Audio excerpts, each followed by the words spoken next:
so. No. More about gel coat. When the fourth. Don't you call in the...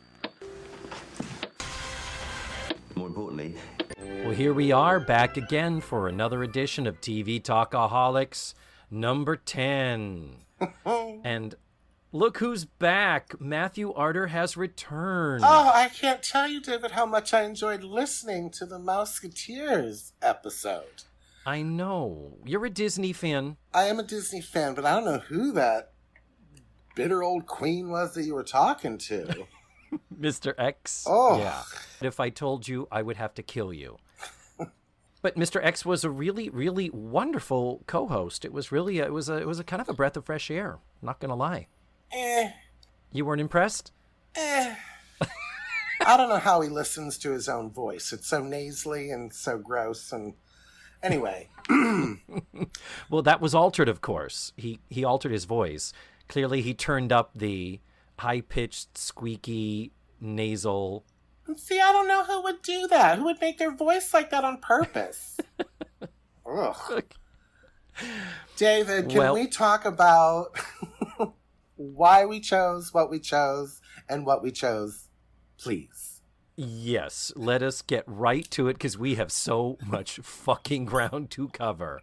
But it was you who was talking to me about the fact that of all the viewing things that are at our disposal in this pandemic, when we're just sitting in front of the TV drooling, you said to me, do you know all the Murder, She Wrotes are available through Prime, technically through Prime connected with IMDb TV for those who give a shit. But yes, continue with the story of why you brought this up. Well, I, David, am constantly thinking of our listeners. Mm-hmm. So I like to keep this show, as we've said before, Facts of Life adjacent.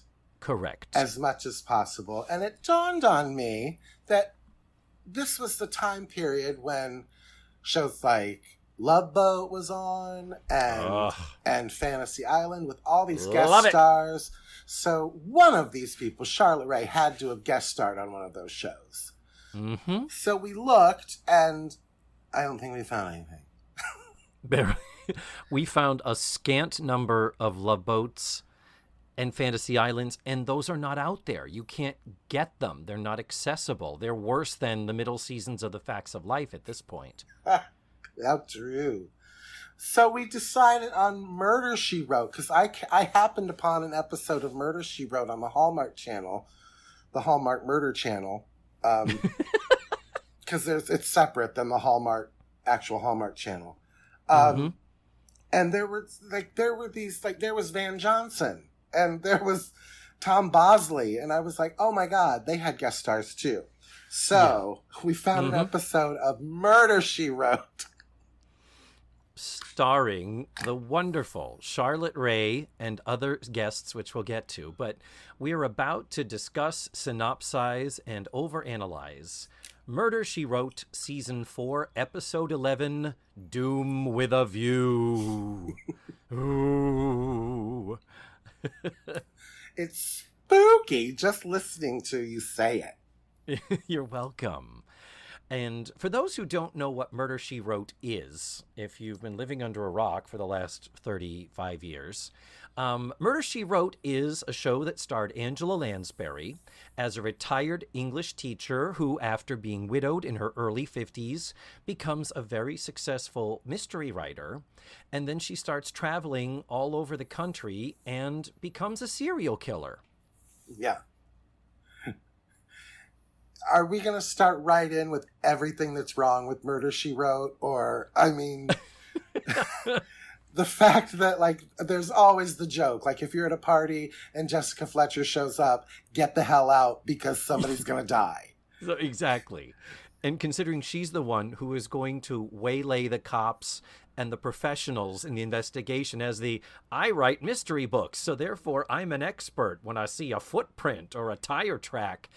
And she's the one that throws them off the scent that it is so obvious she is the one who has killed all of those people all 12 seasons. I am fascinated by the fact that the police just allow her into a crime scene It's and let her just move evidence and like I mean, has anyone ever heard of a mistrial? yeah, exactly. And Or how does she not spend 90% of her life testifying in court cases? and why do murderers just constantly give her their whole story without being like, I might want to talk to a lawyer before I talk about this. Like, Yeah. every murder at the end confesses step by step how they did it. Yeah. It's like nobody wants to talk to a lawyer. Nobody wants to say, like, I'm going to keep my mouth shut. Yeah, I plead the fifth. But yes, this show, which incidentally ran from 1984 to 1996, 12 seasons. And these were 23, 24 episodes. These were the full mofo 264 episodes plus 4 TV movies.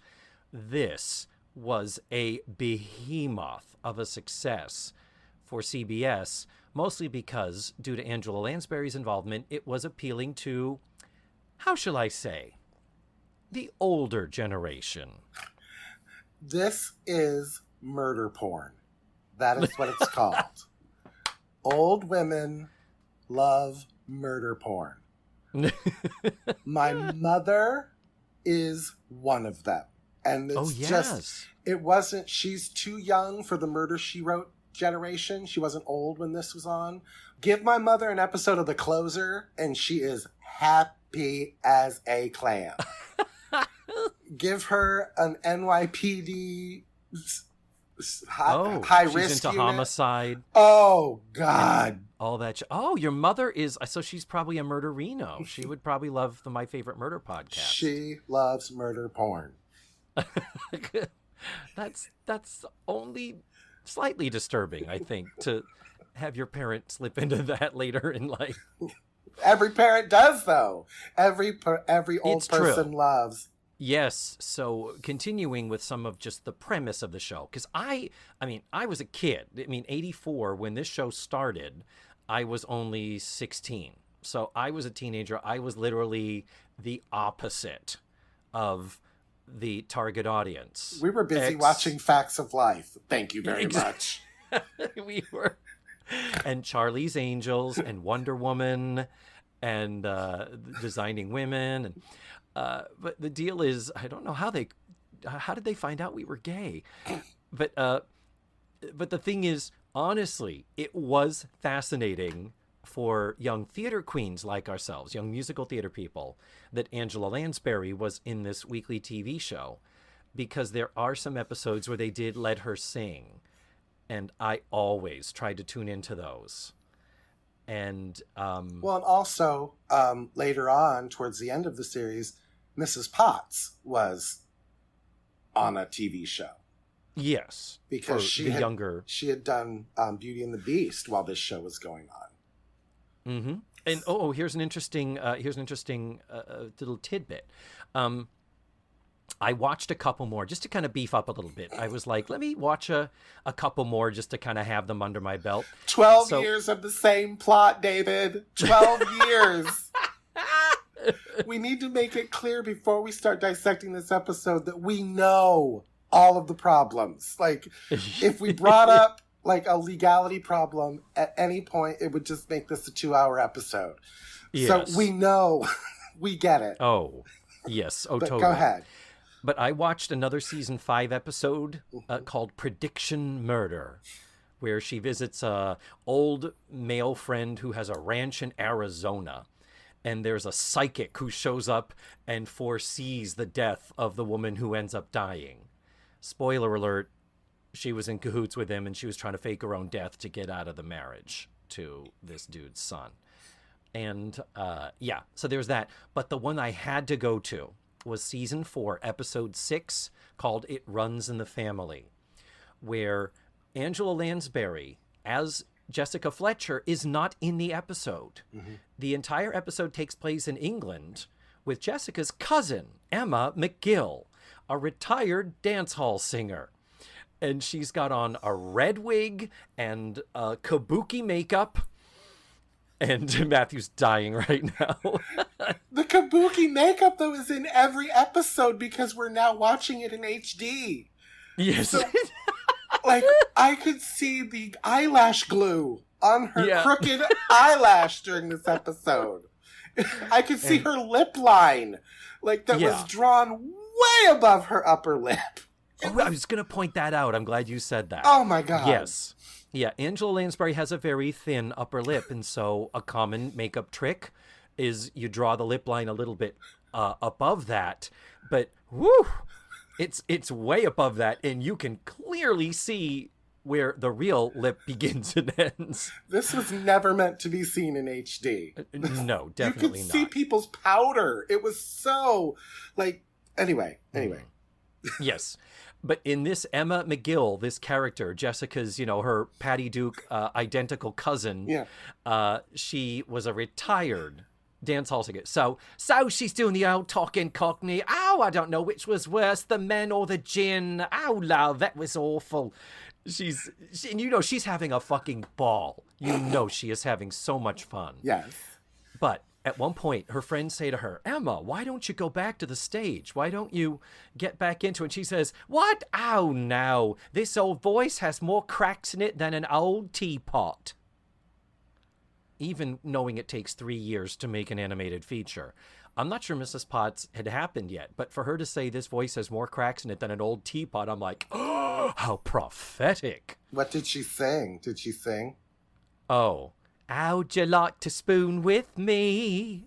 How'd you like to spoon with me? Which Angela sang in Till the Clouds Roll By back in the 1940s. So it's literally a song that she had already done. And, oh my God, it's amazing. And in addition to her in the cast, we had Christopher Hewitt, Mr. Belvedere. The cop was Anthony Newley. Oh my God. In just a simple act, I'm like, so is the cop going to walk over and be like, oh, you like to spoon with me? And join along with her, but it didn't happen. And a young pre-Frasier Jane Leaves. Oh. Yeah, another Cockney. But, oh, no, he walked in and told me I had to do this. Oh, no, that whole, we are rich people and there are these lower class hooligans at our breakfast table. And all of that class shit. Just, it's glorious. I highly recommend the episode. I wish your Cockney accent was better. I mean, ow, are, ooh. Mine is right on. So. It's like you took me there. Yeah. Yeah, so that's season 4, episode 6, and the title is the final line of the show when Anthony Newley turns to her and says, you seem to have quite a knack for solving mysteries, Ms. McGill. And she says, oh, well, let's just say it runs in the family. And she almost coulda, shoulda just turned and winked at the fucking camera. I mean, Jesus. So now that I've synopsized a completely different episode, It's not the one we're talking about, but it's such a wonderful counterpoint to see her doing, in 12 years. I cannot imagine it was not a lifeline to say, could Jessica have a nervous breakdown? Could she become an alcoholic? Well, could she go on a killer rampage with a butcher knife? She kind of did, like season 6 through 9 or something. There was like 3 years there where she showed up at the beginning and was like, hey, gotta go. And then like her nephew or something was the person. Then she'd show up back at the end. Like it was in her contract. Like she was done. Yeah. So. Yeah. She did that in, I think it was 6 and 7 from what my research, and this is basically IMDb and Wikipedia. Right. But yeah, there was a point where she was like, this is getting too much for me. So to lower her lessen her workload, she went to just Jessica introducing a different detective who then would go through a cookie cutter Jessica Fletcher murder solution. And then after that, for some reason, and this is something I coulda, shoulda researched more, but maybe one of our Tutti Fruities knows. Then after that, she came back with full force and became an executive producer of the show. That's why she came back. Because she was the executive producer now. It's because they basically, it was the money. It had to be. Well, and they got rid of the person she did not like. Oh, I didn't know there was some type of bad situation. She did not get along with a couple of the producers, and then she became executive producer, and then she was like, well, now I have a vested interest in doing the show. So yeah, and making a fuck ton more money from the reruns, the residuals and all that. And I remember reading, I think it was in TV Guide, some type of a profile about how her newly revived role in the show, it did point out that the author was on set and said at the end of a take, okay, the director looked to her for the nod to call cut. It's like, I'm done acting. Yeah.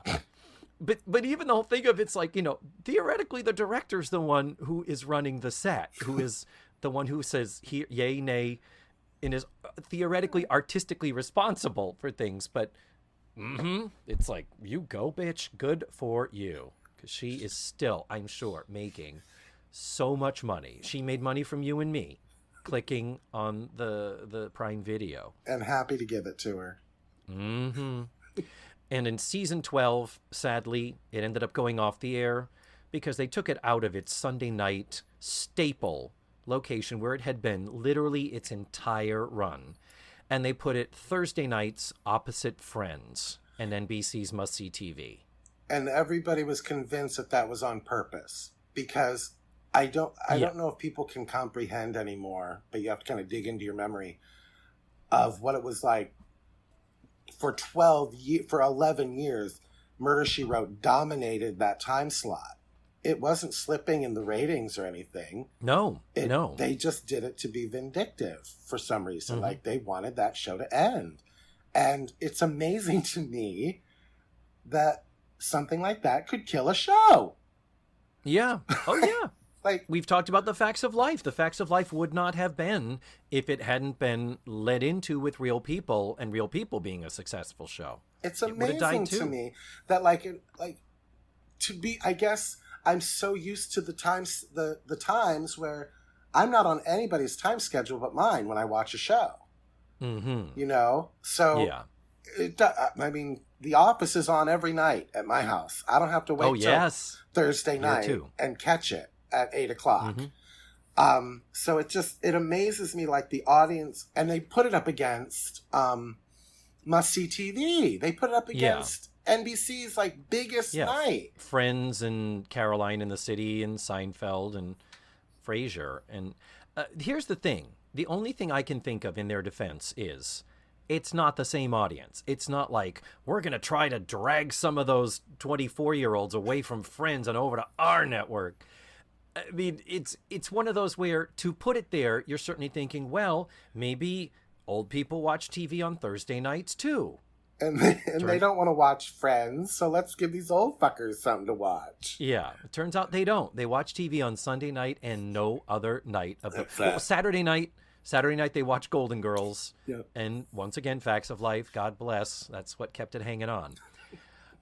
So, yeah, before we go, I've got so much more deep diving, Matthew, before we get to the plot of the show. You're going to be mad at me. No, I'm not at all. Did you get the list that I sent you? Yes. Throughout the show, in 264 episodes, Jessica Fletcher, Angela Lansbury, was a successful murder mystery writer. And throughout the run of the show, her books were referenced on a regular basis. And if you look at the Jessica Fletcher Wikipedia page, there is a listing of all the fictional titles of the books that she allegedly wrote. And there are 42 of them, and they are amazing. And I thought I sent you the list, Matthew, because I thought you might share a couple of your favorites. I do have to say, the list is funnier if you read these titles and then say that was the name of my punk band in the 80s. I don't know if you remember my punk band, the Umbrella Murders, but we were a huge hit in Lower Santa Fe. Oh my God! Maybe you saw my my punk band, Sanitarium of Death. Maybe you saw. And I was part of a group called Ashes, Ashes, Fall Down Dead. You opened for Marilyn Manson, didn't you? I did, yes. You see, I'm drawn to the titles that may not be good rock bands, like things like Dirge for a Dead Dachshund, Murder in a Minor Key, The Mystery of the Mutilated Minion. Alliteration is a thing I love, of course. The Killer Called Collect. That could be a movie from the 40s. I'm sorry. And one of them's just called All the Murderers. It's like, okay, she's taken on a lot there. She's writing a book about all the murderers ever in the history of ever. I did enjoy The Corpse Swam by Moonlight. That was kind of had a romantic sound to it. A little bit poetic even. Yeah. Yes. And my favorite, and I'm sure you won't be able to disagree with me, I think my number one all-time favorite, The Stain on the Stairs.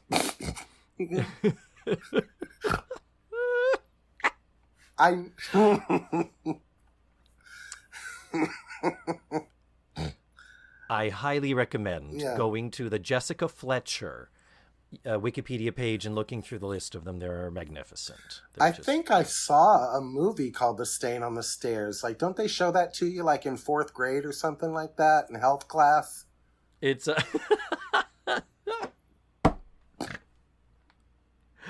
and any of these could also be a driver's ed video, one of those films about, blood on the highway. Yes. Oh my God, Funeral in the Fast Lane. Those type of brilliant movies. So my deep dive was more towards the fact that in 12 years, Angela Lansbury was nominated for a Best Actress Emmy. Mm-hmm. And in 12 years, never received one. She was nominated every year? Every single year, David. Shit. She has like 18 Emmy nominations and has never been given one. She's never won an Emmy. So I did not know that. No, I thought she was an Oscar away from being an EGOT because she's got she's got 4 Tonys, I believe. She already has an honorary Oscar. Does she? Yeah, she has an honorary Oscar. She also has 5 Tony Awards. 5. Okay, excuse the fuck out of me. She actually held that record until a few years ago when Audra McDonald won her 6th. Mm-hmm. Because Audra McDonald can fart into a microphone and they'll throw a Tony at her. Deservedly so, by the way. Fuck yeah, Deservedly I'd listen to that. But it just fascinates me that Angela fucking Lansbury had to go home from those Emmy Awards every year and be like, look at her 5 Tonys, her Oscar, her honorary Oscar, and be like, what the fuck is up with the Emmys? Like, who the fuck do they think they are? Yeah, she's like, fuck you, Sharon Gless and Tyne Daly. And who else would have been the drama winners? Did you look up who actually beat her? Yes. I know Tyne Daly and Sharon Gless, Cagney and Lacey. It went back and forth between them until their show was canceled. Then it became 30-something. Oh, okay. China Beach. Oh, that's right, China Beach. I remember that. Towards the end, a show called Sisters and Picket Fences. Oh, yep, Kathy Baker on Picket Fences. And yeah, Sisters was the show that our little Alex was on. You know, Alexandra, our princess. She grew up to have a regular role on the show Sisters. Oh. On The Facts of Life, Alexandra. Yeah. Yep. She was on Sisters. Okay.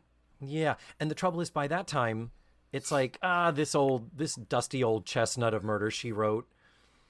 But still worthy of a nomination. You know what I mean? Like, yeah. It's like she was the primetime Susan Lucci. Oh, God, yes. But they actually finally gave one to Susan. True. They just said, oh, for fuck's sake. I thought Oscar was her missing EGOT. And she doesn't have a Grammy. Not for a cast album? Nope. Not for a... No. Oh. 2 of her Tonys are for flops that ran about 3 days. So, Yeah. like, it's like, again, what the fuck, Emmys? Really? I'm not good enough for you TV actors? Okay. Yeah. And God bless her. I was watching Mary Poppins Returns again the other day. I'm sorry. What? You don't like it? Hey, I saw it on an airplane and I almost walked out. It was painful, David. It hurt my feelings. I like it. I think it's sweet. It's not perfect, but are you a fan of the original? The original is perfection from frame 1 to the last frame. So, Is it? yeah. I might have to agree to disagree on that. Ladies and gentlemen, thank you for joining us for our very final podcast together. Because this is a deal breaker, David. I'm calling Mr. X. I might have to be getting Mr. X back here as a regular. That old queen ain't busy.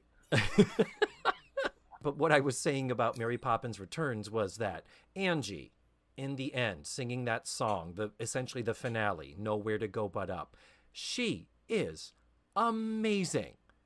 They just have her propped up in a chair. She doesn't even stand. She is in her early 100s now, and she is still carrying the tune and selling the shit out of it. And she's, I think, 94. No, she was like 90 when they made it. Oh. Not that makes it better, but yeah, she's 93 now. I was so deeply impressed with how still engaged she was, not dead behind the eyes. It wasn't just a, like when you think of the later years of Bob Hope. Oh yeah.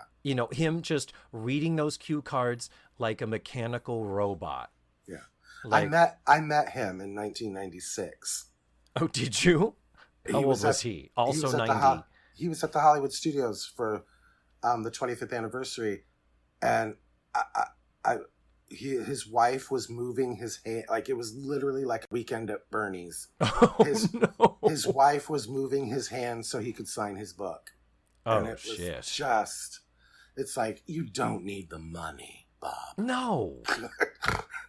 And still, she has it. The light is still on as a performer in Mary Poppins Returns. At least I believe so when I saw her. So Angela Lansbury, I love. I just love her as a performer. Who's arguing about the brilliance of Angela Lansbury? Nobody. I'm just stating that ahead of time because we are about to shit on her show and insult pretty much every acting choice that she makes and every line of dialogue she signed off on. I'm kind of glad I didn't discover Murder, She Wrote until I was old enough to appreciate camp. Oh, yeah. Because I agree. Angela Lansbury is a theater actress through and through, and she is playing to the back row of the third balcony in the theater next door. Everything is like, nobody bothered to say, Angela, the camera is literally a foot in front of you. It's selling it. Yeah. I'm not sure I would say she's going that broad, but you do bring up a point that I cannot argue. She's a little broad. Let's just say. A little bit, yes. Leave us turn back the clock, Matthew, to December 13th, 1987. It is a Sunday night at 7 p.m. What do you want to watch on television at 7 p.m.? Do you want to tune into ABC to watch The Wonderful World of Disney? Do you want to watch 60 Minutes on CBS? Do you want to watch 21 Jump Street on this new, barely a year-old network called the Fox Network? No, you don't. I can see by the look in your face you do not. You are going to tune in to NBC to watch The Smurfs, 'Tis the Season to be Smurfy, followed by a special called A Mouse, a Mystery, and Me. which is a Christmas special about a world-class mystery-writing mouse who spends Christmas Eve with his sleuthing partners tracking down a missing Santa.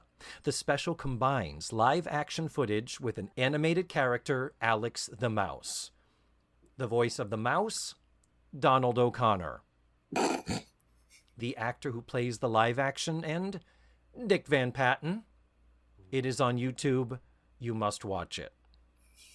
There is nothing left to live for after you are done with, I will say it again, a mouse, a mystery, and me. But then we move on to 8 o'clock. 8 o'clock, of course, we are watching Murder, She Wrote on CBS.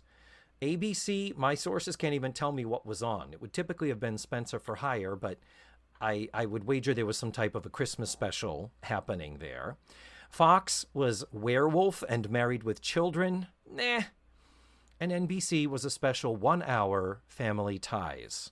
Ooh. And this is where Courtney Cox, as Michael J. Fox's girlfriend at the time, in life and on the show, where she is like interviewing the family for a paper she's writing for school.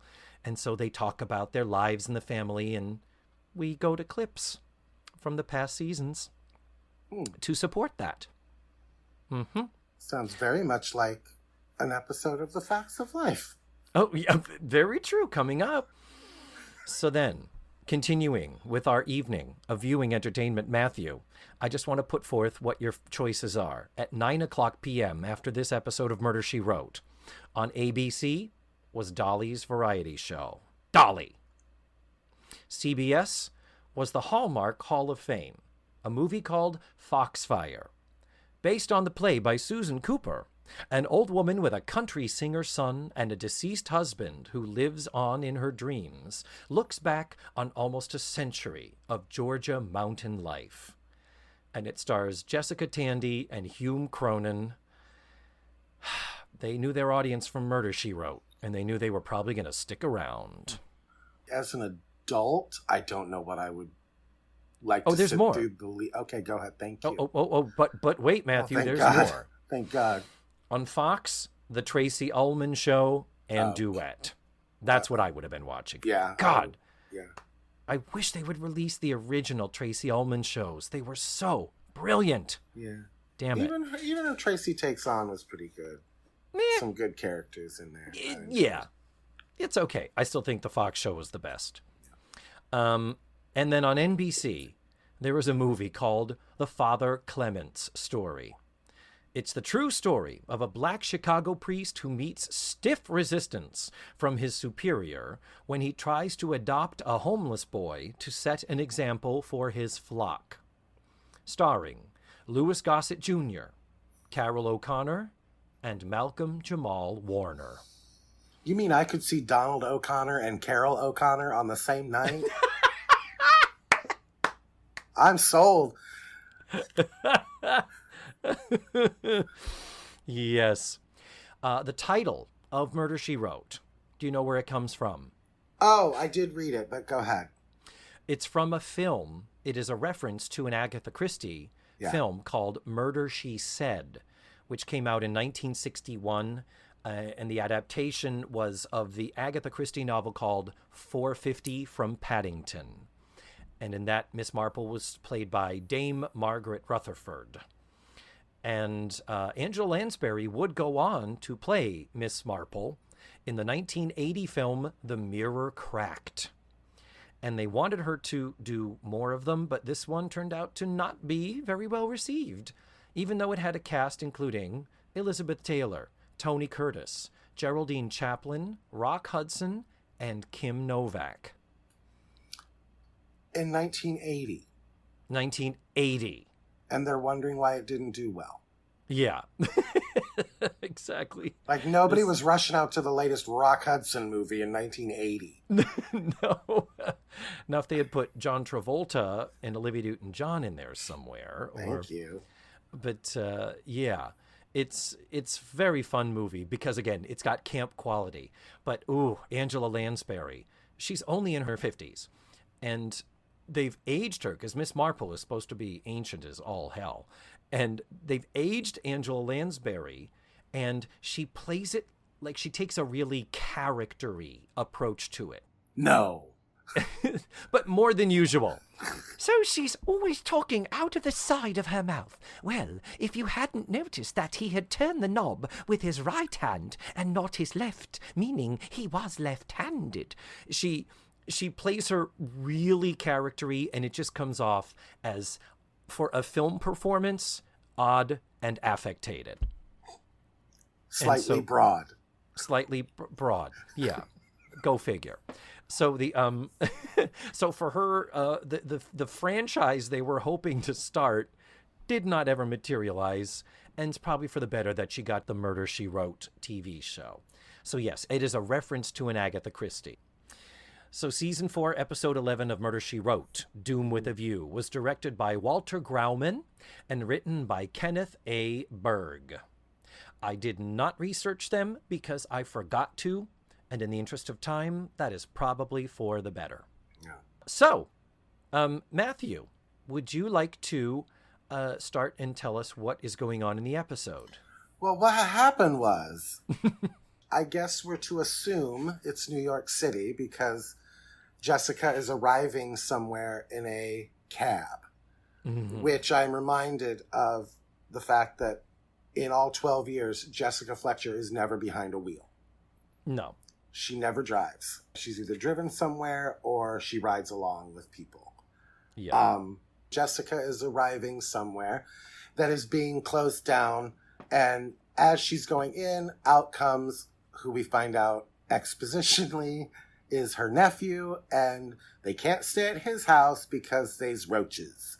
There's a bug problem. Angela Lansbury don't deal with no roaches.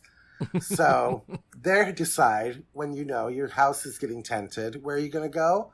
The Plaza Hotel in the middle of New York City. Not just any, the Montaigne Plaza, Montagne, Montagne, which I think is the French word for mountain. But it's also the hotel room that they stayed in Big Business. Is it? Yes, it's the outside. Oh. The establishing shot of their hotel is the Plaza. The Plaza Hotel, of course. And when he mentions it to her, she does say, the Montaigne Plaza? Why, it has more stars than the sidewalks in Hollywood. Yes. And they have that conversation in the back of a cab while they're on their way there, in front of what is quite possibly one of the worst green screens I've ever seen in my life. So bad. There's practically like a black line around the perimeter of the people. And the other thing about green screens, and I think in those days it was a blue screen, is that what they forget is they're showing footage of the street going by. If you were just shooting it regularly with a normal camera driving around, the background would be blurry.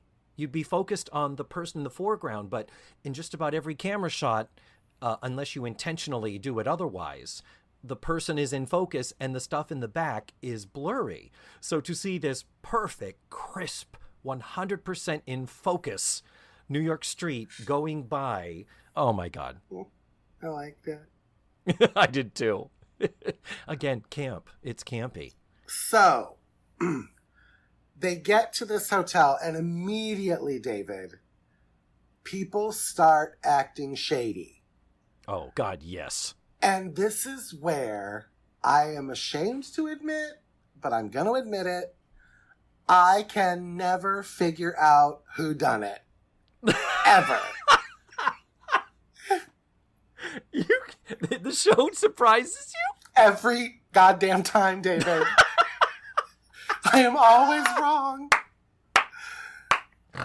And it's like, and I mean, this is in life as well. Like, people are like, what do you think's going to happen with the election or whatever? I'm like, I don't have any idea. I don't know. I live life like a dog. I am constantly surprised by things. But every person that is introduced into this episode acts shady. And you're like, he did it. And you're like, he did it. Oh, yep. She did it. Yeah, she did it. No, it's this one. It's this. Oh, this guy. So I must have thought 5 people did it before the end. And It's just... Wow. Well, if I may supplement your wonderful Please do. synopsizing, before we even get to the hotel, in the backseat of the cab, we get the exposition of they're going to the hotel because Jessica's nephew, Grady, played by actor Michael Horton, Grady is good friends with this guy named Garrett. They went to school together, and Garrett has married the woman who owns the hotel. And Jessica is like, Garrett? He went to school with you. He's your age. And he's like, yeah. And she's like, she's much older, isn't she? And it's like, yeah. So there's a May-December romance going on here. And Jessica says explicitly, I have to say, I can't imagine them together. And he says, well, they're like a couple of lovebirds. Cut to them in the hotel lobby, and they are fighting. Cut to it's 1987, so a possibly 18-year-old or 40-year-old young man is arguing with what looks like Jessica Tandy from behind. But it's not Jessica Tandy. Oh my God. It is Janet Leigh. Janet Leigh from Psycho. Janet Leigh as in Jamie Lee Curtis's mom. Yeah, and married to Tony Curtis. Briefly. Because that was a completely legitimate marriage. Yeah, he wasn't sucka the pee-pee. The actor who plays Garrett, and they call him Gary, is his nickname. And I just want to say to the writers, really?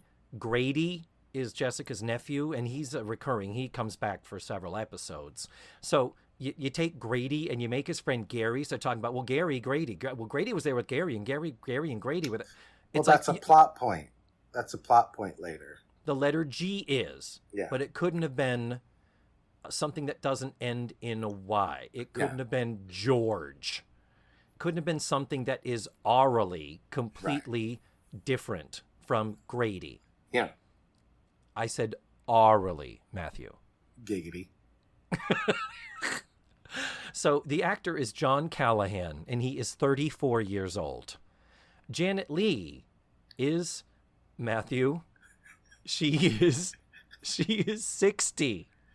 Shut your mouth right now. I know. 60 looked so different back then. Like you said, she looks like Jessica Tandy in Driving Miss Daisy. She looks like she's 80. Shut your filthy mouth. Now, Angela Lansbury is 62, by the by. And she looks 20 years younger than Janet Leigh. Yes. And when you think of the fact that these two women have worked together already in the past, they were together in a film called The Manchurian Candidate. 1962 Frankenheimer film, very famous. I love this movie. And in it, Sinatra is sort of the lead, and Janet Leigh is the love interest. Lawrence Harvey plays Frank Sinatra's colleague, and Angela Lansbury plays Lawrence Harvey's mother. Yeah. And I think she's as old. She and Sinatra are the same age, and I believe history shows that she was a year older than Lawrence Harvey, playing his mother. And that was one of her Oscar nominations, by the way, and she lost to Patty Duke in The Miracle Worker. Who didn't? Yeah. That's the same year that Feud, Betty and Joan, and Whatever Happened to Baby Jane lost to Anne Bancroft. So it was a heartbreaking year for homosexuals. The other two films that I didn't know about that they made together back in their old days at MGM, there's a film called If Winter Comes from 1947, co-starring Walter Pidgeon and Deborah Carr. And I swear to God, the trailer's online. If only he hadn't kissed her. If only he hadn't caressed her. If only he hadn't married her. Angela Lansbury is the married her. Adapted from one of the great novels of our time, If Winter Comes. And Angela Lansbury plays the wife, and she's it seems like she's playing it kind of like the pain in the ass old battle axe, like the two other women he loves, which are Deborah Carr and Janet Leigh. Well, she gets her comeuppance because winter came pretty early for Janet Leigh. Wow. And then we have another film called The Red Danube from 1949, also co-starring Walter Pidgeon. He's a British colonel after the Second World War assigned to return Russians to Russia, and Janet Leigh is a ballerina who doesn't want to go back to her homeland of Russia. And so his military aides are Peter Lawford and Angela Lansbury, but it's where they end up falling in love. And so does he send her back? Does he not? And so you see what they did there, the Red Danube, as opposed to the Blue Danube. Red is for Russia. So they have made 3 films together, Lansbury and Leigh. So this is the dream team reunited, Matthew. Which makes me wonder why they are rarely seen in a shot together throughout this entire episode. This episode is full of uncomfortable one-shots. Yeah. That they don't put and it's like, I know Janet Leigh isn't looking at Angela Lansbury. I know she's not. They're not in the same room. Yeah, the over-the-shoulder shot, she has a beard. It's like... But they don't even show the shoulder. Like, it's not even like... I don't know. It was so weird to me. Like, everything was not... There were hardly any 2 shots in this whole thing. Yeah. And you wonder if it's because of Angela Lansbury having a certain shooting schedule based on her celebrity and involvement, where it's just, no. Monday and Tuesday, we just crank out all of Angie's close-ups and we're done. Right. And then the rest of the week, we use her stand-in for walking around and opening and closing doors and stuff. But Janet Leigh is dressed a certain way. Matthew, do you have the words? Do any of us have the words to describe the outfit that Janet Leigh is wearing? I'm trying to remember her first outfit. It looked like something Blanche Devereaux would wear to bed.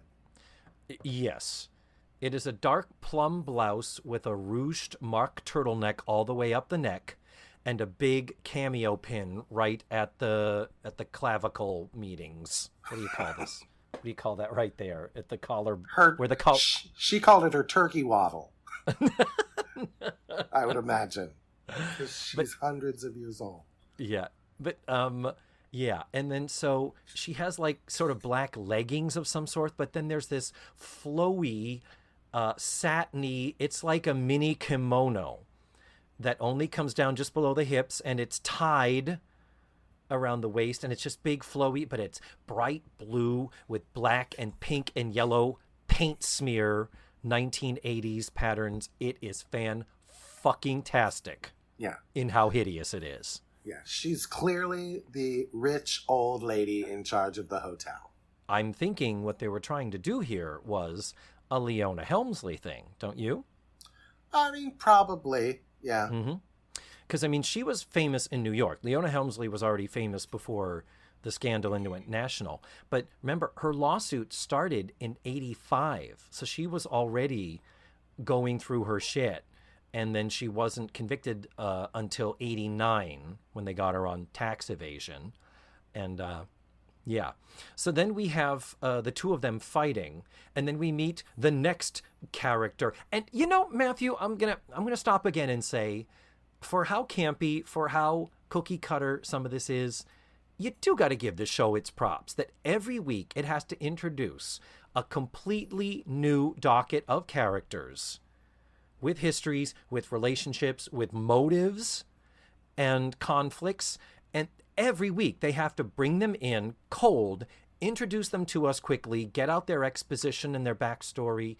I mean, that we do need to stop and say, for all the shitty criticisms we're giving of the show right now, that is not easy. And God bless them, they did it for 12 fucking years. And the solution or the resolve of the show, I mean, it's like layered to the point where it's not like, oh yeah, I did it because I didn't like her. It's like there's some, like, it took me a little bit to get what was going on in this episode. Yes, me too. So then we meet the next in this list, like you said, everybody's acting shady. Well, this argument that Janet Leigh is having with her younger husband over something that he did to do with the hotel.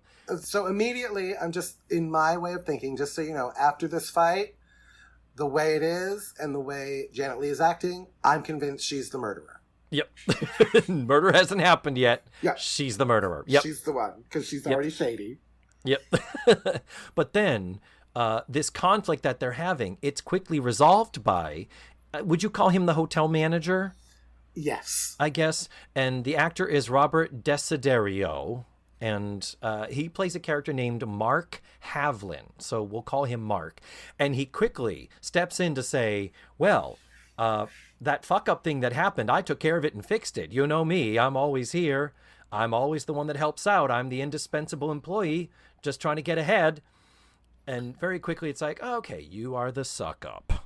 And he's saying that while he might as well be twirling his mustache like Snidely Whiplash. So immediately Matthew thinks, okay, he's the murderer. He's not her. It's him. Yeah, it's him. So then the classmate, so Garrett or Gary, I'm going to call him Garrett so that there's a T at the end. Garrett sees Jessica and Grady checking in. He's like, oh my God, there's my classmate. So their introductions are made. Jessica says she's in town for work. In town for work. She travels an awful lot, and we don't see her writing very much, and yet she seems to put out these novels. But anyhow, and the Janet Leigh role, her name is Cornelia. Oh, really? Cornelia. Yep. So gross.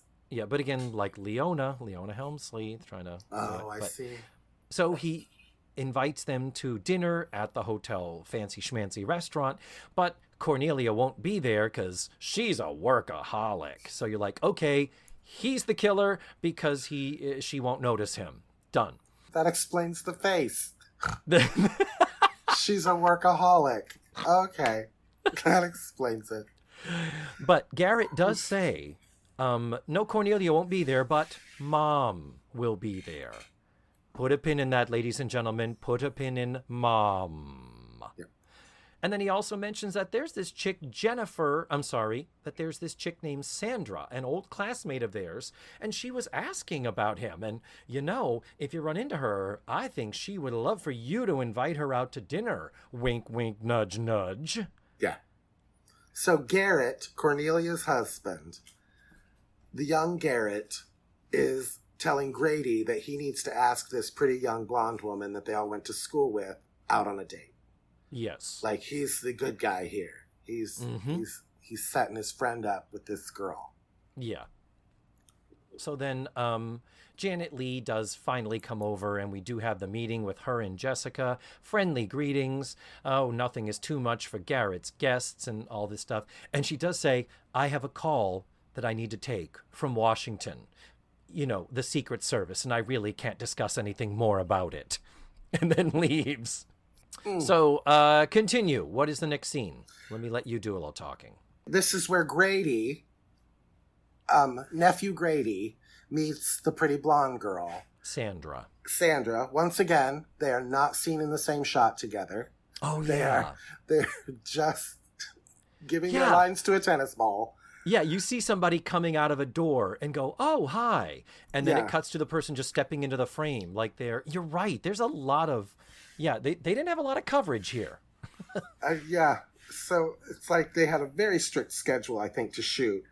But now the slut we'll call her the slut. Will we? Okay. But she's the one that is now the murderer in Matthew's head. Because she is being all shady as she gets into the perfectly timed elevator after agreeing to meet nephew Grady, for dinner. Yeah. And there's flirtation, and you do look at it and think, wow, there might be some type of a spark here. This could be the romantic storyline of this week's show. Yeah. Sandra runs into Garrett when she gets off. I don't think she's off the elevator, but... Yeah. So Sandra, blonde lady, runs into young husband Garrett, and she says to him, Garrett, what are we doing? This is dumb. And he says, anything to keep Cornelia off my back. So very quickly you're like, oh, they fucking, one of them's the murderer, or both of them in cahoots, Yeah, and done. they're in cahoots. He's the murderer. He's going to kill Cornelia for the money. Okay. I'm just waiting for Janet Leigh to end up dead in a shower. They should have done that. They should have done a shower reference. So then we go to the evening, and Grady goes to pick her up and brings her flowers. So while he is there, now some of this stuff we are going to go into, it seems like minutia, but these are things that we know are important to the plot later. Oof. So he has brought her flowers, and she's on the phone. So while she's on the phone, he figures he'll put the flowers in some water. And hilariously, at the end of the scene, she reveals to him that he's actually put them in a pitcher of gin. Yeah, I did see that coming. I did see that me coming. Too. I me figured too, that totally. out. I still don't know who the murderer is, but I figured that out. But while she's on the phone, she says,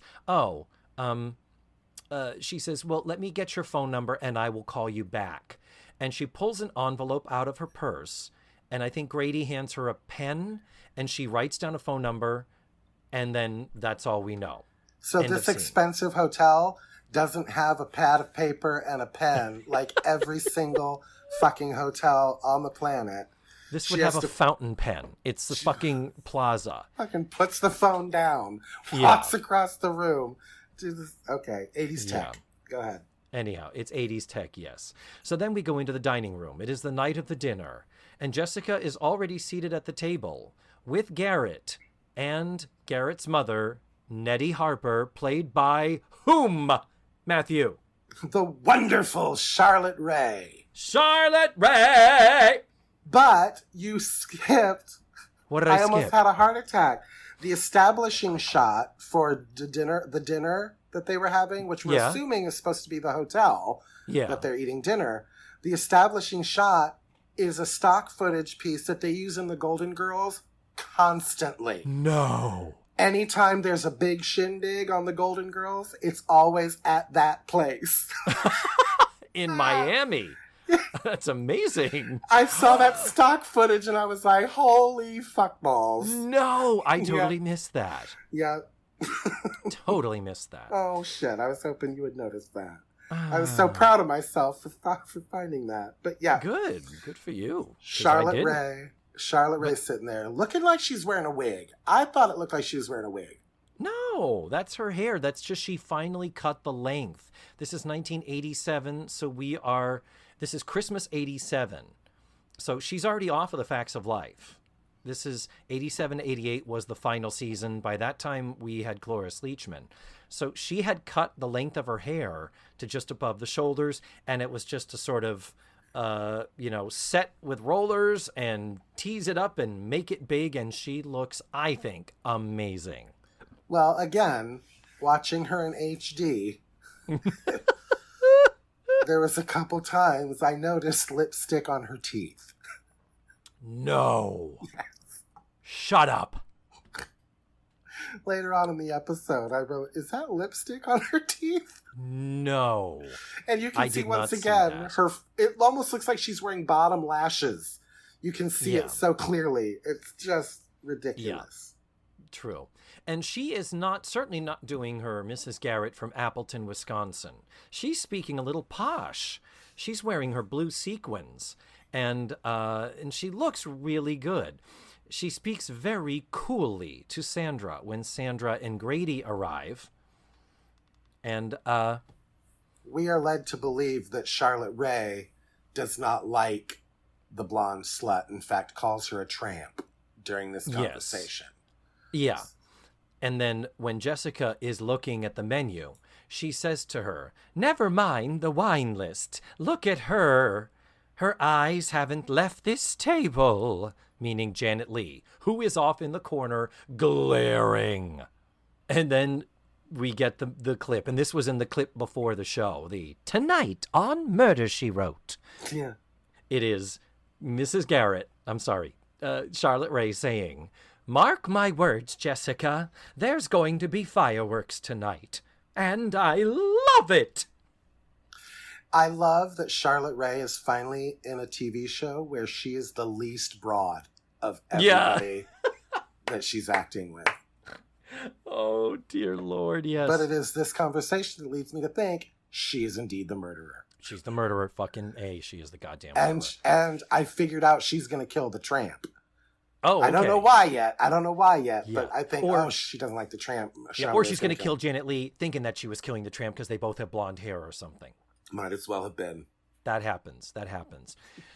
Then that's a first commercial break. We come back from commercial, and we have a confrontation between Cornelia and Garrett. So that's older Janet Leigh and her younger husband. And she's complaining about the fact that Sandra has checked into the hotel 9 times since they were married about 1.5 years ago. I think we really figure what it is. And Janet Leigh, by the way, she is wearing a black chiffon dress with a popped collar, big, gigantic faux diamond, sparkly, dangly earrings. She looks like Elvira's grandmother.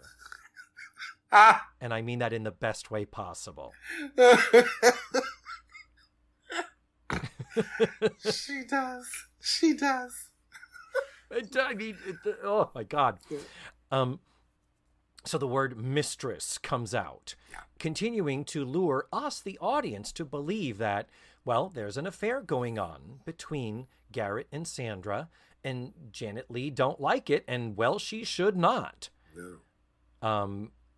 And so he tries to allay her insecurities and says she's just letting her imagination ruin a nice evening for everyone. And by the way, there is a storm outside, and we can hear the thunder. So then, Matthew, what's the next scene? Isn't the next scene Jessica Fletcher and nephew Grady? Correct. Lounging, and Jessica's lounging in her full business suit that she wore all day, and pantyhose. And a full face of makeup, yes. But pantyhose. She's kicked her shoes off, but her pantyhose, nasty old lady feet in pantyhose are up on the couch. Get your feet off the couch, Angela. You don't live here. But Angela is very concerned that he's not going to go out with this young lady tonight. Yeah. And she suggests that he does, and he invites her to go along. And, as you would, you're taking a young lady out. Let me see if this 60-year-old woman wants to come with us. Chaperone, yeah. Yes, and they do this thing where this is kind of a little bit of a Jessica character thing, where she's reading a manuscript, and I guess that's the quote-unquote work that she had to do. And she was just kind of like, my eyes are blurring. I'm going to go to bed. You should go spend time with your friends. And he's like, well, okay. I was going to sit here and watch you read all night. Yeah. I guess. So he's like, okay. So he goes out, and as soon as he leaves, she gets back on the couch, puts on her reading glasses, and picks up the manuscript again. That was totally a ruse. She just wanted him to go out and have a good time, and she knew that the allure of watching her read was just too great a temptation. Truly. Yes. So then next we go to Sandy's room. Sandy, blonde woman. Mm-hmm. The door is open. The slut. The room. The slut, that's right. I'm not comfortable with that, Matthew, because... You drop the C word constantly, and the word slut is... Well, no. Slut. We don't want to slut shame people. People, if she chooses to sleep around, that is her body and her... who's shaming her? I just want to make sure that when we use the word slut, people know that we're using it in the kindest, most celebratory way possible. Can we at least use that as a disclaimer? Yeah. It's like when a drag queen calls you a bitch. It's like, it's a pretty high compliment. Yeah, true. Very true. So, yeah, I'm not shaming her at all. Okay, That's the character. She's playing the character. I mean, Charlotte Rae called her a tramp. Yeah. So clearly she's... Okay, we'll call her the tramp. Then? The tramp. Yeah, that was very appropriate because Joan Rivers was using the word tramp all the time in 87. And Matthew, when I call people a cunt... Oh. My listeners know that I am using it with the most affection a person can muster when I drop the C-bomb. Yeah. Which is cunt. So we go to Sandy's room. the tramp's room. The door is open. The room is in darkness. Still thunder and lightning. He knocks on the bedroom door. And then he lets himself in because she doesn't answer. And what does he find, Matthew? He finds the tramp, Sandy. if you will, laying there on the floor. Dead. Okay. And he goes immediately in. No real reaction from him. No. He's kind of like, oh, she's laying there. Immediately goes in to check her pulse. Yeah. On her neck. Right? David, he doesn't check her. If you walked into a room and saw somebody laying there on the floor, would you immediately jump to, I need to check their pulse? No, I'd be like 911, 911. Or I'd be like, hey, wake up. Yeah. Are you okay? Yeah, Not immediately please. like, oh, she's dead. Let me check, make sure she's dead. Yeah. Why? Like, he just went right for the pulse. No other, nothing She might else. just sleep on the floor with her eyes open. Come Or on. she might just be unconscious. Like, you can wake her up. Like, it just, I found it fascinating that he was like, no reaction, check her pulse. Yep. Dead. And while he is doing that, in the other room, the darkened living room, outside the bedroom door, we see Garrett, young husband Garrett, running out of the room, unseen by Grady. And so he sneaks out. So it's like, he was there. He's the killer. He killed her. Could we tell that that was Garrett? Yes. Okay. Oh, God, yeah. 'Cause Definitely. I looked away when I saw that, and I was like, ugh, I don't want to go through the Yeah. issue of rewinding it. Yeah. And then later, I mean, Grady says, I saw you there, but we'll get to that. So, Right. yeah, no, he was there. We saw him. We don't know that Grady saw him, but Grady does see him. So let me go to commercial again. Do you want to talk about the hotel security, head of security? Again, fucking McGruff the crime dog, for God's sake. He's taking a bite out of crime. It's the trope of, I'm the head of security of this posh hotel. You should have called me first. Yeah, We don't like to upset our guests over little accidents like this. Yeah, I did notice that he felt like it was important if there's a dead body to call hotel security before you call the police. Yeah. And thankfully, Grady does say, I thought I did the right thing. Yeah, yeah. So then Garrett and Grady end up talking, and that's where that's where Grady says to Garrett, I saw you sneaking out of the living room. And Garrett says, you didn't tell the cops, did you? And he says, well, no. And you're of course, we are thinking, why? Yeah. At which point Garrett says, well, I saw you over the body, figured I should go get help. If it wasn't for Cornelia, I'd be talking to the cops. Yeah. So there's some sense of some discretion has got to be followed that I don't really fully understand why. Yeah. There's also an inspector. So that was the hotel security. Then we have the cop, the actual cop. The lieutenant who, because if we don't have enough characters for you. Exactly. I'm like, another one? Jesus Christ. We invite you to meet the lieutenant of the police who is Clayton, Blanche's gay brother. Yeah. It's from true. the Golden Girls. Who It's is so true. wearing more makeup than is safe. Yeah. And you can see every line of it, every Yeah. grain of it, HD. Mhm.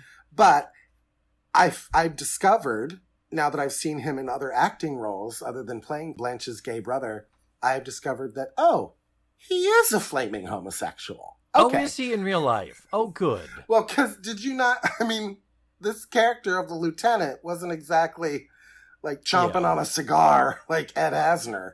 No, not at all. In fact, he is in a tuxedo. He kind of floated into the room. Yeah, he doesn't play him like a fucking camp stereotype, but the character that they're trying to put forth here is he is the police lieutenant, the head of police, but he is more interested in going to the ballet, attending gallery openings, and parties. He acts very grand, and it's very much like he can't be bothered with the inconvenience of these crime things that people keep expecting him to get involved with. Yeah. Somehow made it to being a lieutenant without having ever dealt with any crime. Yeah, wonder what he had to do to get that far in his job. But he shows up, and immediately Jessica wants to talk to him, because why wouldn't she? She's an author. Yeah, I'm a writer, and I have nothing to do to anything with this case. And here I am in the middle of a crime scene, and you're letting me touch stuff. Yeah. Oh, my God. You read my mind. She wants to show him two things that she notices that no one else has made any reference to. First of all, clue number one. She walks over to the dresser and puts her hand on top of the dresser as she points to some blood on the leg of the dresser. And so he's like, so there's blood on the leg of the dresser. She hit her head.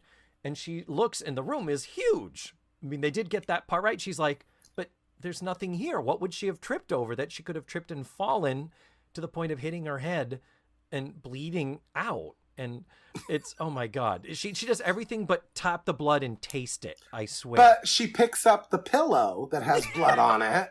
Clue number two. She picks up the bloody pillow, which, by the way, was the name of my punk band in the 80s.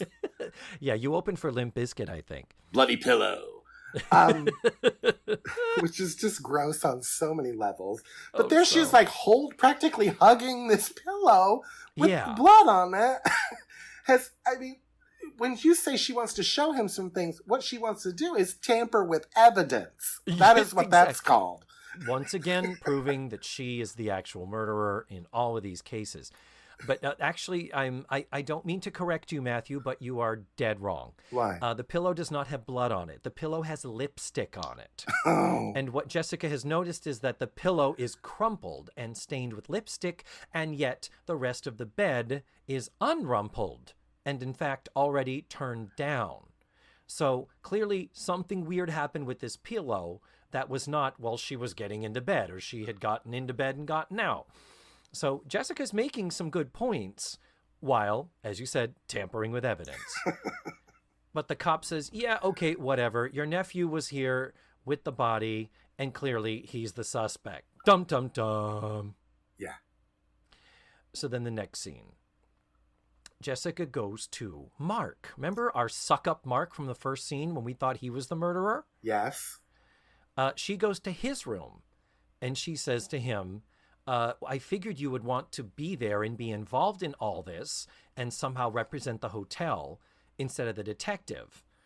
And he says, oh, thank you so much for coming to my door. And she says, well, I tried to call you, but your phone was off the hook. And he says, yes, I'm so devoted and such a suck-up, and I work so hard for Janet Leigh.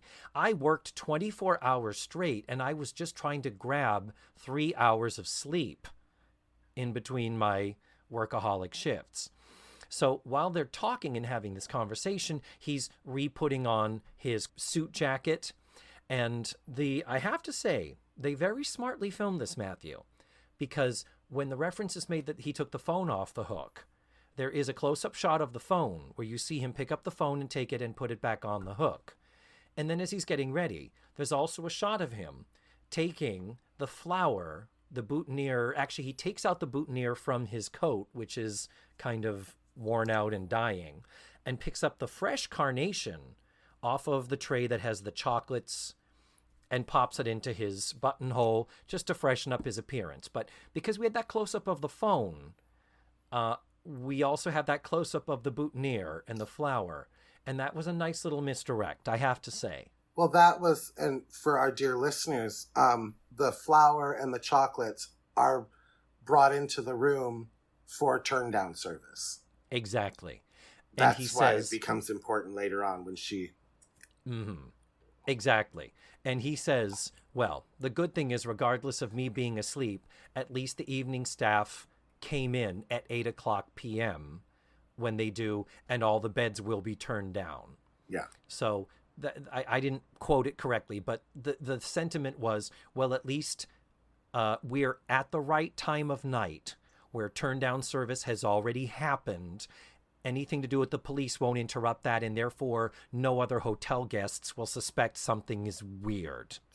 And please don't tell Cornelia that I was in here sleeping and grabbing 3 hours sleep after a 24-hour shift. Right. She'd kill me for taking 3 hours. Yes. Next scene, Grady and Jessica.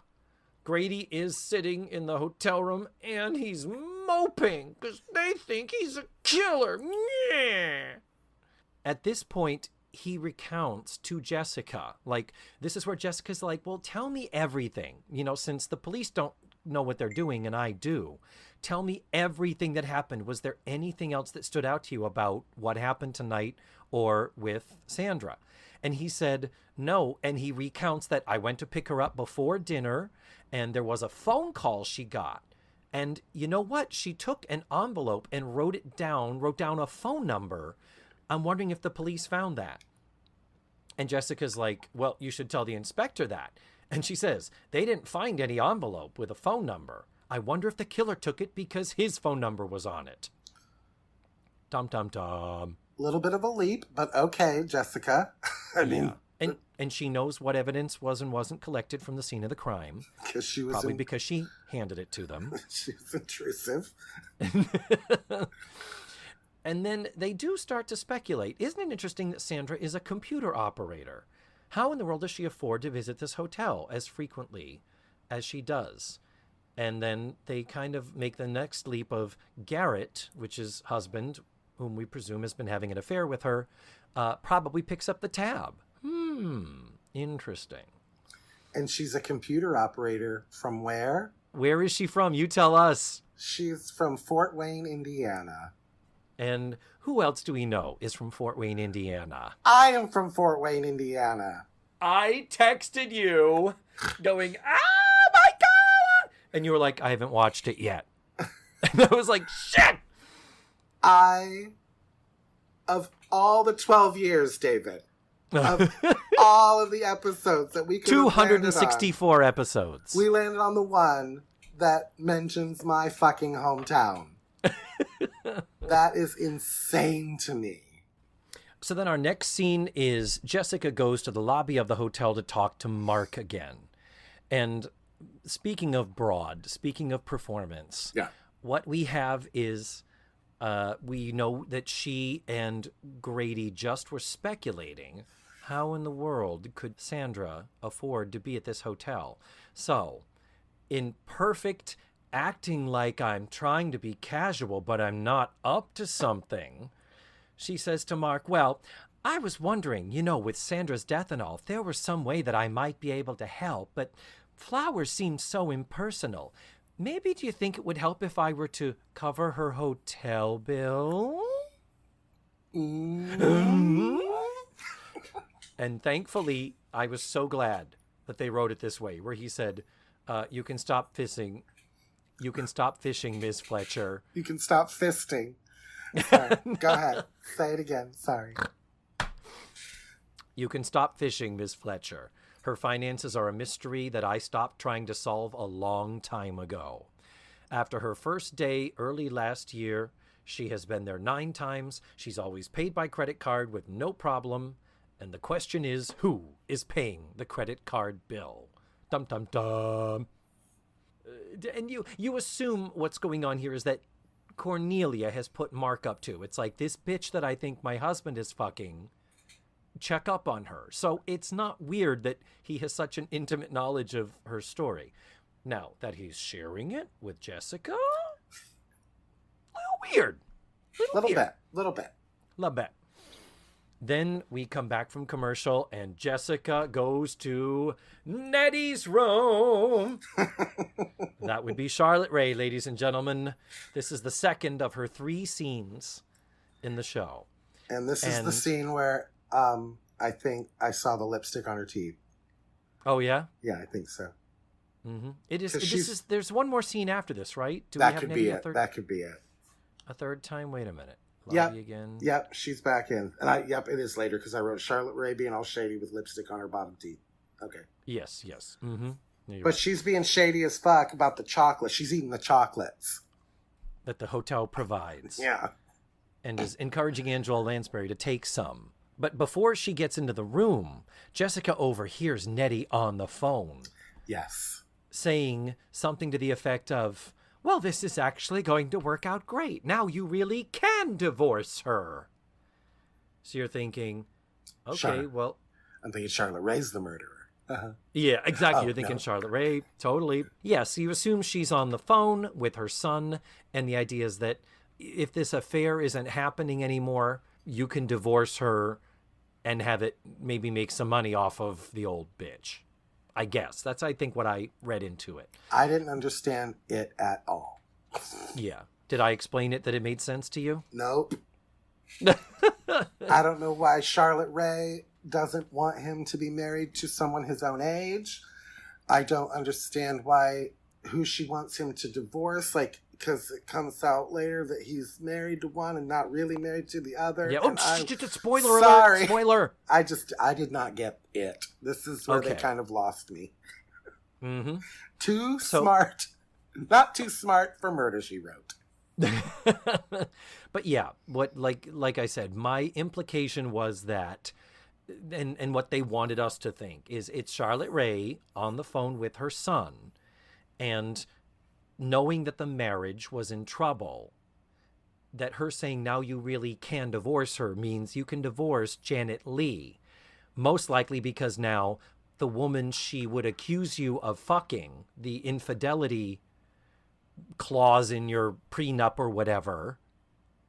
Matthew's doing beautiful mind math work in the air in front of his face. No, I've got a corkboard in front of me with pins and red strings, so I'm getting it. Got it. Okay, yeah. But yeah, it is a little bit of a leap. Yep. But basically when it's brought up, when Angela Lansbury asks her about Sandra, she says, oh, well, Gary and I barely knew her. He barely mentioned her. And it's like, but you think that he was fucking her? Anyhow. And then she says to Angela Lansbury, but poor Grady, the one that they think is the murderer and that they're accusing. I'm sure he's going to get off and that he isn't involved.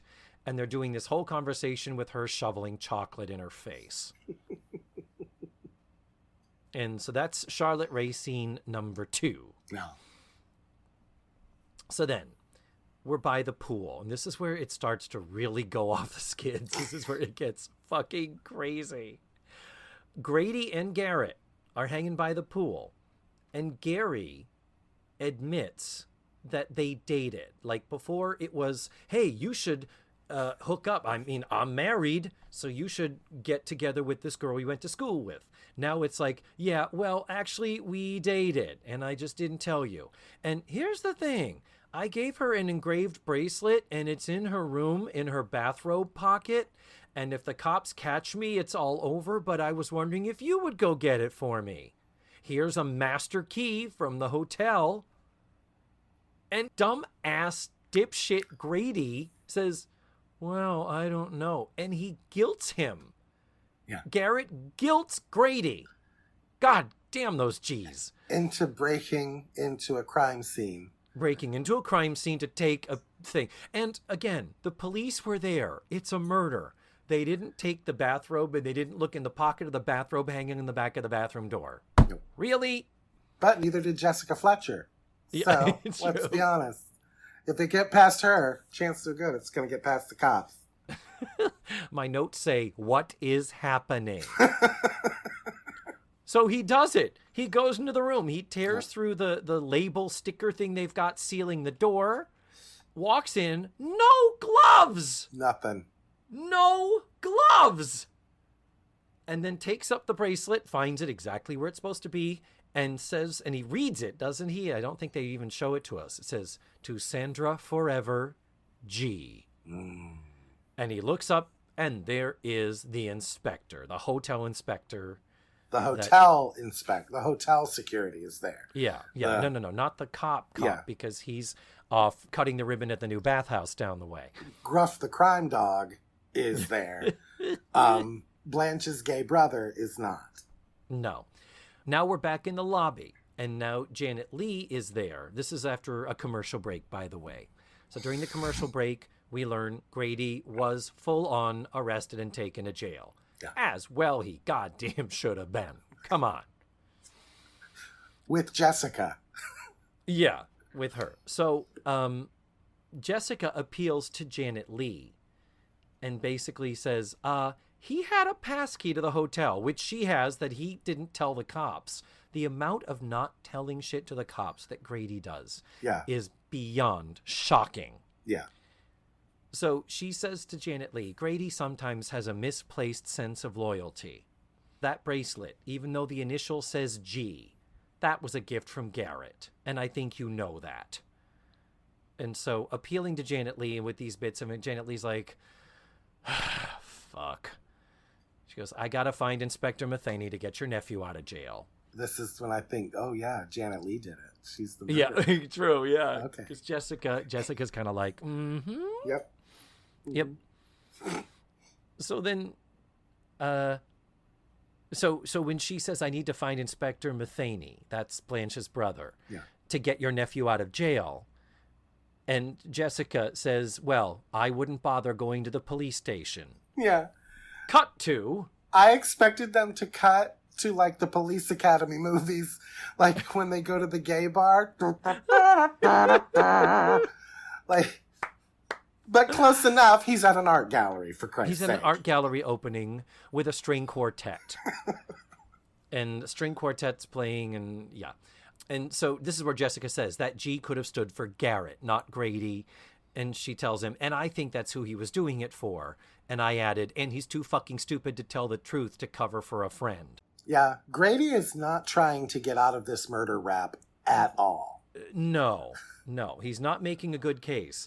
And it's one of those, dude, you didn't do it. We're fairly sure that it's not Grady. That's the one thing we do know. Yeah. It's like the OJ thing. It's like, okay, if you are innocent, you just stand in your truth, Oprah, and you tell them what happened. Tell them your story. You're not in a fucking Bronco with a fake beard threatening to kill yourself. If you're innocent, Jesus. Anyway. So she even pointedly says to him, well, maybe if you spent more time investigating versus going to gallery openings, you have overlooked some of your leads. And he's like, what are you talking about? And she says, the envelope with the phone number. Cut to Grady's out of jail. It's like... Yeah. It's like, what? And he's given a lot of shade to Jessica Fletcher in this scene. Like, he's not being very nice to the woman who just got him out of prison. Yeah, and this is the point when he's like, yeah, well, you know, Garrett was there and I saw him walking out of the room right after I found the corpse. And Jessica's like, he was there? What the... And she goes, for pity's sake. And you didn't tell the police? And, you know, for pity's sake, what she's actually saying is, for fuck's sake, you didn't tell the police? Yeah. And he's like, well, he said he didn't do it. She's like, and you believed him? He could be the killer. And he gets mad. And he's like, well, nah, I'm going to go take a walk. And she's like, you need to go to the police. And then the phone rings on Angela Lansbury. And he walks out on her. And it's like, what the shit? So she figures, I'm not done meddling in this yet. Nope. That manuscript I was supposed to read and be on the couch with my shoes off, I got other shit to do. So now she's at the police station with the inspector, and he is now cooperating. And she has turned the tide with him and convinced him of her sleuthing skills. So they get a hold of her bank statements and her bank book, and they show $20,000 to $25,000 deposits and over a dozen of them. What do you think it could be? Blackmail? That's definitely what it is, and it can't be anything else. Good choice, Jessica. So then they look at the dates she goes to the hotel and the dates of the deposits. They match. Visit started after Garrett married Cornelia. It's very, very clear. There's some type of blackmail going on here. Blah, blah, blah. And as the lieutenant of police, I've just come to this conclusion by talking to an author. Yeah. And where she comes up with this. And then we continue this in Charlotte Ray's final scene, where she goes back and she's like, okay, what the fuck was that phone call I overheard? And she's like, oh, well, that wasn't meant for you to hear. And then she says, you said something about now you really can divorce. And somehow Angela Lansbury has made the leap too. Maybe they couldn't get a divorce because they were never legally married. It couldn't be legally married if you were still married to someone else. So finally, Charlotte is the one who comes clean and confesses. And you're like, is she the murderer? Is she the murderer? Yeah, Not the murderer. I am convinced she's the murderer at this point. And she says, do you know how much anguish and cash that secret has cost us over the years? Garrett was foolish. And that little tramp, she says tramp, yay. She carried around that marriage certificate in her purse and waved it under his nose. So now it's like, oh, so fuck. The whole thing was that they weren't having an affair. She was blackmailing him by nature of not giving him a divorce. And if Cornelia found out, Cornelia would be pissed, nor would he be entitled to any of Cornelia's money. So, but my confusion is, if you have $25,000 to give to this woman, thank you. Why do you need Cornelia's money? 9 deposits of $25,000 in 1987. Yeah, exactly. It felt like they were already pretty well off. Yeah. And the other leap that we have to make here is that Garrett is so stupid as to think that basically Charlotte says he thought that because he's married to Sandra and then illegally married Cornelia, if Sandra dies, that illegal wedding to Cornelia now becomes valid. Yeah. Yep. Which is like, I think there are 5-year-olds who know the law better than that to say, no, one marriage doesn't get valid, an illegal marriage doesn't get legalized because someone dies. That's ridiculous. But that's probably the most difficult leap these authors ask us to make. So, okay, there's only 17 more scenes before we get to the end. We're getting there. We're so close. Yeah. Oh, and I'm sorry. All that stuff about the marriages being valid, invalid, that comes out with Jessica and Grady, who have clearly mended fences here, because they're hanging out at the nightclub with the cool disco music playing. So then Grady does apologize for being such a stupid fuckhead with all the other stuff before and giving her some sass for it. And they're like, well, we were supposed to meet Garrett here, but he's an hour late. I wonder where he is, ... And then where do we go? We go to the roof of the hotel, apparently, where Janet Leigh likes to hang out like a gargoyle in the Hunchback of Notre Dame. In a silver reflective astronaut top and a gray scarf. Yeah. So Garrett arrives and you're like, oh my God, he's going to push her off the edge. She's going to die. Or she's going to push him. She's the killer. Yeah. Anyhow, he admits it. He comes clean. And he says, Sandra and I were finished years ago. She didn't mean anything to me. And Janet Leigh says, spare me having to throw you out. And he says, we have a chance for a real life together. No secrets, no doubts. I do love you. And she says, oh, it's my money that you love. And he said, let's go away. Someplace upstate. Just the two of us. And the final image is her thinking about it. I thought they were going to kiss. And I started to get uncomfortable. He's 34 and she's 60. There's nothing wrong with that. Yeah. Except everything. I was afraid they were going to kiss. That's all I'm saying. They don't. Mm-hmm. But, oof. So then, Garrett goes to the hotel detective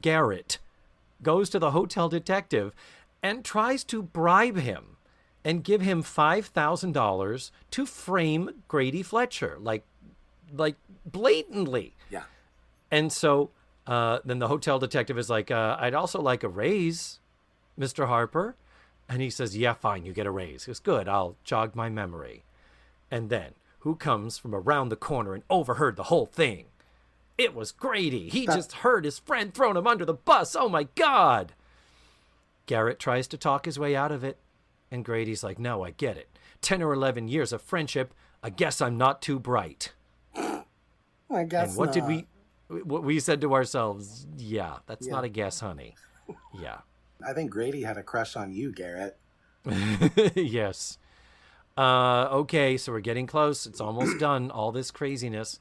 Then we go to Grady and Jessica's room again. And he is sitting watching television. Jessica is, come on, I've made dinner reservations. Let's get out of here. He's, I guess, mopey because he's lost his friend, and he's all meh. And then she says, well, let's go because we have our dinner reservations. And she opens the door, and there is a maid with a tray of chocolates and the carnation, the boutonniere. Hello, ma'am. I'm here to turn down your bed. That's not what it sounds like. I just wanted her to be Cockney. At which point, Angela does one of her subtle, she says, Grady, we're going to dinner, but we have a stop to make first. Oh my God. I just got the idea to re-release Murder, She Wrote with Scooby-Doo sound effects throughout the episode. Oh, God. It wouldn't have been with it if it hadn't been for that meddling old lady. So then, now we're in the final, the denouement, as it were. Yeah. So we have Jessica with Mark in his office. Mark is the suck-up. And so Jessica goes and says, so Cornelia thinks that you and Garrett contrived to bring Sandy into the hotel. And he's like, wait a minute, what? And she says, yeah, well, that's what Garrett said. And you were also responsible for rekindling the college romance between Garrett and Sandra. And like pulling a finger out of a dike, he says, well, did he tell you he was married and that Sandra was Gary's mistress and blah, blah, blah? And Jessica's like, oh, no, that's ridiculous. That couldn't be. And he's like, that's right. They were married in Fort Wayne, Indiana. Cornelia had me checking out Sandra's past for weeks. And so she says, well, then why didn't you tell her? And he says, well, Cornelia's highly strung. What point in upsetting her? And Jessica says, well, I certainly don't believe any of that stuff you just told me without proof. And he says, proof? Huh. And he goes into his safe and says, you want proof? I'll give you proof. And he hands her the marriage certificate between Sandra and Garrett. And he says, here, look at this. It came in the mail this morning. I just hadn't seen her yet today to tell her. At which point, Jessica says, yeah. Okay, this did not arrive today. You took it out of Sandra's purse the night that you killed her. Da-da-da-da. Jinkies.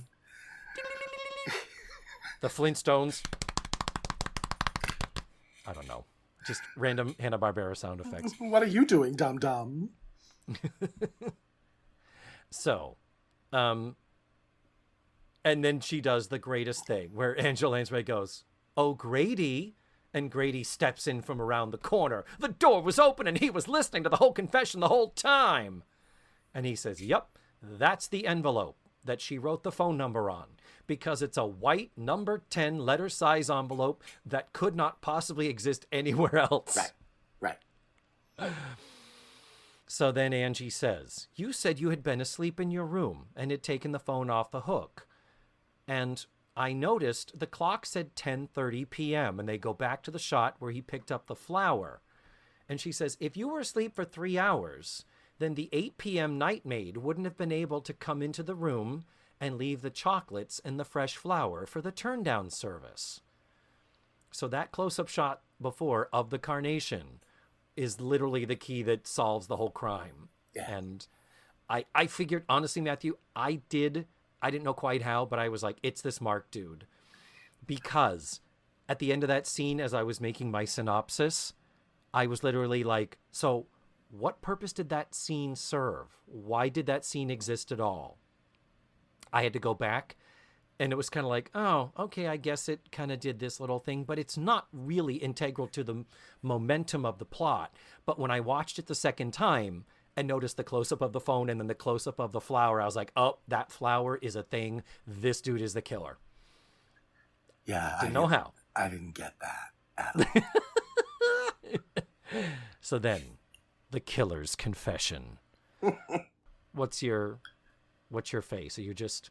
No, I'm listening because okay. I could not figure out why this motherfucker had a stake in this. Like, I didn't quite understand his horse in the race. Like, you're gonna commit good. murder? Like, Yep. for what? What was your end goal here? Was to split $25,000? Okay. Exactly. It was every time I asked for a raise, she turned me down. When I learned about the marriage, I was going to tell her. And I don't know who says this, if it's him or Angela, but then he realized this was his way out, his golden goose. He watched Sandra showing up and figured out the Sandra Garrett connection, and that there was probably some blackmail going on because of who was paying the bills. Remember, he said he knew earlier from checking in on her that her bills were being paid and it didn't make sense that she could afford it. So that night, he went to her room and proposed that they split the blackmail money 50-50. He went to Sandra's room to split the black money. So he wanted, half of the $25,000, the random number of times per year that she showed up, they thought, to fuck Garrett and be having an affair with him, when it was just to show up and remind him that she could ruin his life by telling Cornelia that she is still married to Garrett. But when he proposed this, she laughed.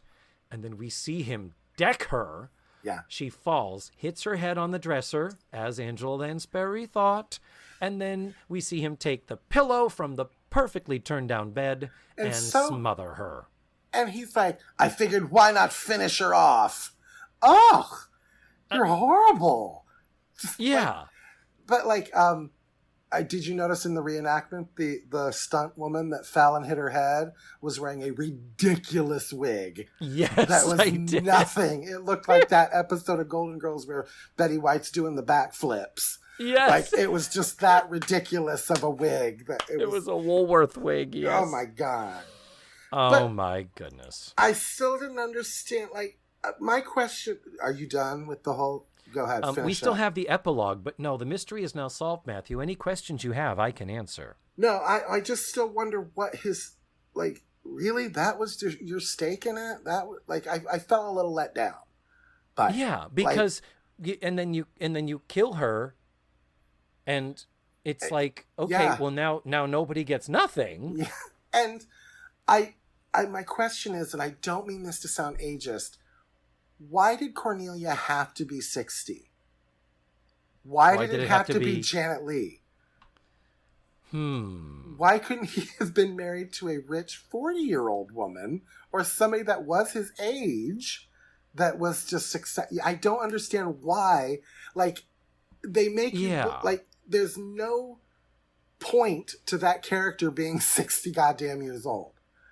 Unless they wanted, because of the Leona Helmsley thing, they wanted a woman of a certain age. I guess, but... Who could be of the age that she has been through the trenches and is now built up to running the best hotels in New York City.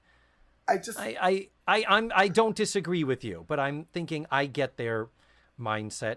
And considering all the guest stars on Murder, She Wrote, there is not one of them under the age of 60. I get it, but I mean, I just...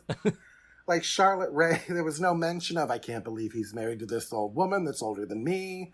Or, there was nothing about really Vivian. And it's good for them, I guess, There's nothing about her age. But it just, I didn't understand why that was a plot point, but it wasn't a plot point. Well, maybe to position Garrett as looking like a gold digger. And the fact of the matter is, he was. That was a little on the nose in hindsight. If it had been, we're pretty sure that Garrett is the murderer because he clearly wants his rich wife's money, but he's not. But that's not what it was. I think it was probably to play up the gold digger thing. All right. I think. Yeah. Oof. So then we get the epilogue, checking out of the hotel. So, Aunt Jessica, did we ever find out what was the phone number that she wrote on the envelope? It was her periodontist's office. She had to change an appointment. Just that red herring of what was the phone number. It was just a doctor's office. So then Cornelia and Garrett show up arm in arm. And they say, we're going to give it another try. And he says to Grady, how would you like to be my best man?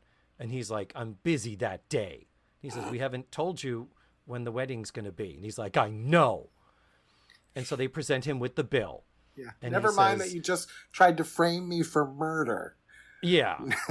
Yeah, I'm just pissy and me. The balls on this guy asking me to be his best man. Exactly. And it's like, Janet Leigh, fuck, man. He did some shady shit, like some unforgivable shady shit, throwing his friend under the bus like that.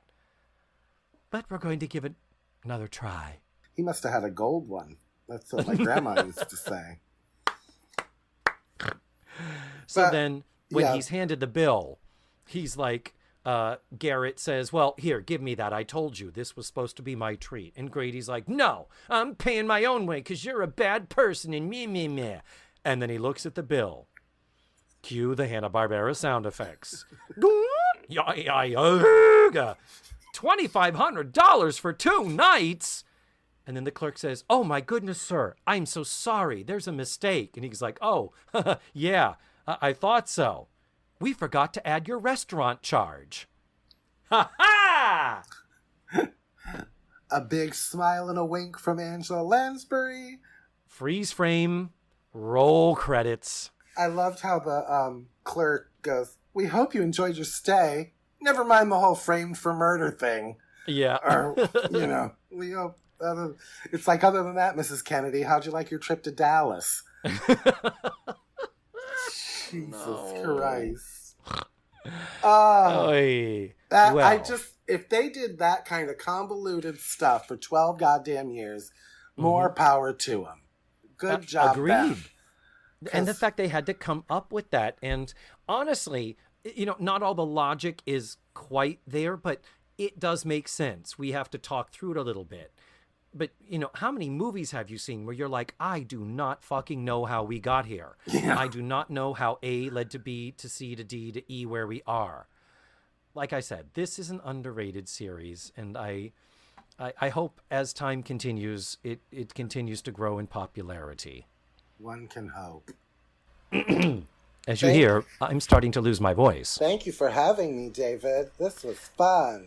Yeah, I hope you had fun and don't wish that I'd brought Mr. X back instead to suffer through this. I don't think anybody could stand to listen to his voice that long. Really? Yeah. You didn't like his voice? Yeah, irritating. Oh, okay. Well, we are going to wrap this up. That's another TV Talkaholics. Oof. People, membership has its privileges, and you get what you pay for, my darling Tutti Fruities. Oof. Bye, David.